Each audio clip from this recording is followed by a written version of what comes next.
குழந்தை கருவில் இருந்து இளமை பருவம் வரை மூளையின் செயல்பாடுகளை தெரிந்து கொள்ள வழிவகுக்கும் அதிநவீன மூளை வரைபட தொழில்நுட்ப ஆராய்ச்சியினை சென்னை ஐஐடி வெற்றிகரமாக முடித்துள்ளது. இதுகுறித்து விளக்குகிறது இந்த செய்தி தொகுப்பு.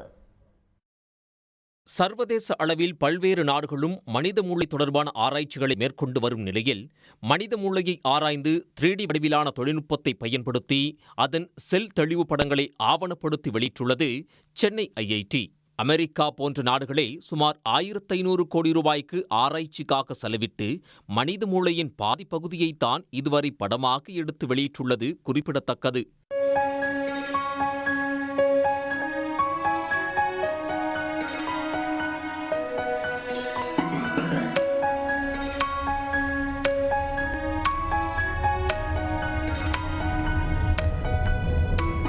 கருவில் 14வது வாரம் முதல் 24வது வாரம் வரையில், அதாவது 14, 17, 21, 22 மற்றும் 24வது வாரத்தில் இறந்த குழந்தைகளின் மூளைகள் இந்த ஆய்வுக்காக பயன்படுத்தப்பட்டுள்ளன. அதனை 0.5 மைக்ரான் அளவுக்கு வெட்டி எடுத்து மைக்ரோஸ்கோப் மூலம் 3D வடிவிலான படங்களாக பதிவேற்றப்பட்டுள்ளன. கடந்த 2022ஆம் ஆண்டு மார்ச் மாதம் தொடங்கிய ஆராய்ச்சியின் முடிவுகள் தற்போது வெளியிடப்பட்டுள்ளன. இதன் அடுத்த கட்ட ஆராய்ச்சியும் விரைவில் தொடங்க சென்னை ஐஐடி திட்டமிட்டுள்ளது. இது உலக வரலாற்றிலேயே உலகிலேயே முதல் முறையாக ஐஐடி மெட்ராஸ் இதை செஞ்சுருக்கோம். இந்த தொழில்நுட்பம் எப்போ டெவலப் ஆச்சுன்னா கோவிட் டைமில் டெவலப் ஆச்சு. கோவிட் டைமில் எல்லா கன்ஸ்ட்ரெயின்ஸும் இருந்தது. அந்த டைமில் நாங்கள் இங்கே டெவலப் பண்ணோம்.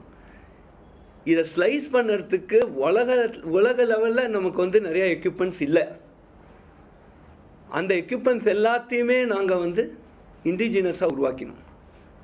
அதனால் கிட்டத்தட்ட ஒரு 90% 95% ஆஃப் அவர் ஒர்க்கு இந்தியாவில் தயாரித்த எக்யூப்மெண்ட்ஸை வச்சு பண்ணியிருக்கோம். அதிநவீன மூளை வரைபடமாக்கும் தொழில்நுட்பத்தை பயன்படுத்தி 5132 மூளைப்பிரிவுகள் டிஜிட்டல் முறையில் பெறப்பட்டுள்ளன. இந்த ஆராய்ச்சினால் நரம்பியல் துறை மேம்படுத்தப்படுவதுடன் மூளையை பாதிக்கும் உடல்நிலைக்கான சிகிச்சைகளின் மேம்பாட்டிற்கு வழிவகுக்கும் என்கிறார் ஐஐடி மூளை மையத்தின் தலைவர் மோகனசங்கர் சிவபிரகாசம். நார்மல் பிரெயின்னா இப்போ மூளை பாதிக்கப்பட்ட பிரெயினும் நாங்கள் பண்ணிட்டு இருக்கோம்.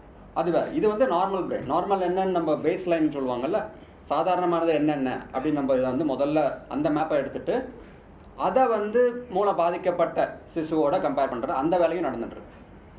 இது நார்மல் பிரெயின் 14, 17, 21, 22, 24 வாரம் எல்லாமே டேட்டா வெப்சைட்டில் இருக்கு. மூளை குறித்து ஆராய்ந்து அதன் தன்மையை தெரிந்து கொள்வதன் மூலம் மூளையில் ஏற்படும் பாதிப்புகளை தொடக்கத்திலேயே கண்டறிந்து அதற்கான சிகிச்சை வழங்க வழிவகுக்கும்.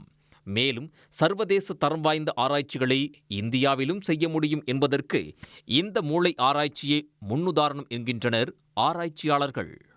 உடனுக்குடன் செய்திகளை தெரிந்து கொள்ள சன் நியூஸ் பெல் ஐகானை கிளிக் பண்ணுங்க.